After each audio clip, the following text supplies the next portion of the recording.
राजस्थान के चूरू से एक बहुत दुखद खबर है जी भारतीय वायुसेना का एक जैगुआर फाइटर जेट क्रैश हो गया है। जी वो एक ट्रेनिंग मिशन पर था। हाँ, और ये इस साल की तीसरी ऐसी घटना है जैगुआर विमान से जुड़ी। ये हादसा हुआ 9 जुलाई को दोपहर में, करीब 1:25 का वक्त था। अच्छा, और जगह चूरू जिले का भानुड़ा गांव है।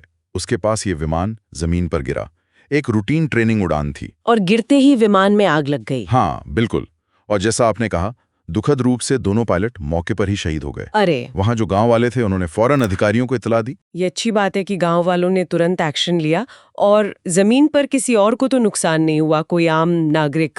नहीं, अभी तक ऐसी कोई खबर नहीं है। गनीमत रही कि आबादी वाले इलाके से थोड़ा हटकर गिरा विमान। चलिए, ये एक राहत की बात है इस मुश्किल घड़ी में। ये जैगुआर विमान, ये तो काफी पुराने हैं ना? मेरा मतलब है वायुसेना में काफी समय से है। हाँ बिल्कुल, 1979 से ये सेवा में है। इनका मुख्य काम रहा है कम ऊंचाई पर हमला करना, ग्राउंड स्ट्राइक ऑपरेशंस। और जैसा आपने शुरू में बताया, और जो बहुत अहम बात है, कि इस साल ये तीसरा हादसा है। जी हाँ, तीसरा। पहले मार्च में हुआ था पंचकुला के पास, फिर अप्रैल में जामनगर के नजदीक, और अब ये चूरू में। 3 हादसे एक ही तरह के विमान से एक ही साल में। ये तो वाकई विमानों की हालत पर, उनकी एयरवर्दीनेस पर सवाल खड़ा करता है। बिल्कुल, ये एक गंभीर चिंता का विषय बन जाता है। बार बार ऐसे हादसे होना सामान्य नहीं है। क्या इन हादसों में कोई खास पैटर्न दिखा है अब तक? मतलब कोई तकनीकी खराबी जो बार बार आ रही हो? देखिए, अभी बिना कोर्ट ऑफ इंक्वायरी की रिपोर्ट आए कुछ भी कहना मुश्किल होगा। वो जांच ही बताएगी कि असल वजह क्या थी। सही बात है। लेकिन हाँ, ये विमान 70 के दशक की टेक्नोलॉजी पर आधारित हैं। बेशक इन्हें अपग्रेड किया गया है समय समय पर फिर भी। पर एक उम्र तो होती है हर मशीन की। बिल्कुल, मेटल फटीग यानी धातु की थकान, या पुराने एवियोनिक्स मतलब जो इलेक्ट्रॉनिक सिस्टम होते हैं, उनके फेल होने का खतरा बढ़ जाता है, खासकर जब ट्रेनिंग में इनका काफी इस्तेमाल होता है। समझ सकती हूँ। तो वायुसेना का क्या कहना है इस पर? उनका कोई बयान आया है? हाँ, वायुसेना ने जाहिर है गहरा दुख जताया है पायलटों के निधन पर, और हादसे की वजह जानने के लिए कोर्ट ऑफ इंक्वायरी के आदेश दिए हैं। ये तो स्टैंडर्ड प्रोसीजर है ऐसे मामलों में। जी, इसमें हादसे से जुड़े हर पहलू की जांच होती है, तकनीकी, प्रक्रियात्मक, सभी।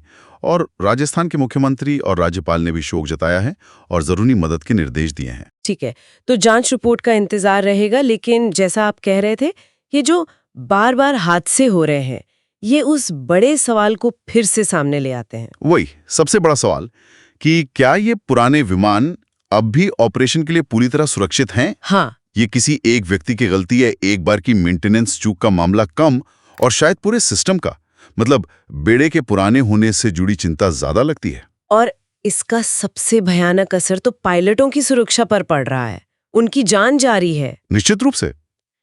तो क्या अब वाकई ये वक्त आ गया है कि जुगवार जैसे विमानों को धीरे धीरे हटाया जाए और नए आधुनिक विमानों पर फोकस किया जाए? देखिए, विचार तो जरूर इस दिशा में चल रहा होगा, लेकिन ये उतना सीधा नहीं होता। अच्छा, क्यों? नए विमान खरीदना, उन्हें पूरी तरह ऑपरेशनल करना, ये एक बहुत लंबी और महंगी प्रक्रिया है। इसमें सालों लग जाते हैं। हाँ, ये तो है। और इस बीच जब पुराने विमान हटते हैं और नए पूरी तरह तैयार नहीं होते, तो एक क्या कहते हैं, कैपेबिलिटी गैप, यानी क्षमता का अंतर पैदा होने का खतरा रहता है। ये भी एक चुनौती है। तो सवाल सिर्फ हटाने का नहीं है, बल्कि ये भी है कि जब तक ये सेवा में हैं, उन्हें कैसे सुरक्षित रखा जाए और इस बदलाव के दौर को कैसे संभाला जाए। सही कहा।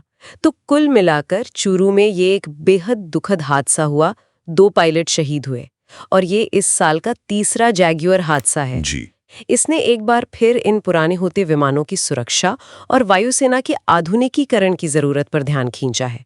जांच चल रही है। हाँ, और ये घटना असल में हमें उस मुश्किल संतुलन के बारे में सोचने पर मजबूर करती है जो हर देश की सेना को साधना पड़ता है। कैसा संतुलन? अपनी मौजूदा मशीनों, मौजूदा एसेट्स के साथ ऑपरेशनल तैयारी बनाए रखना, पायलटों की सुरक्षा देखना, और साथ ही नई तकनीक को लाने का सही वक्त तय करना।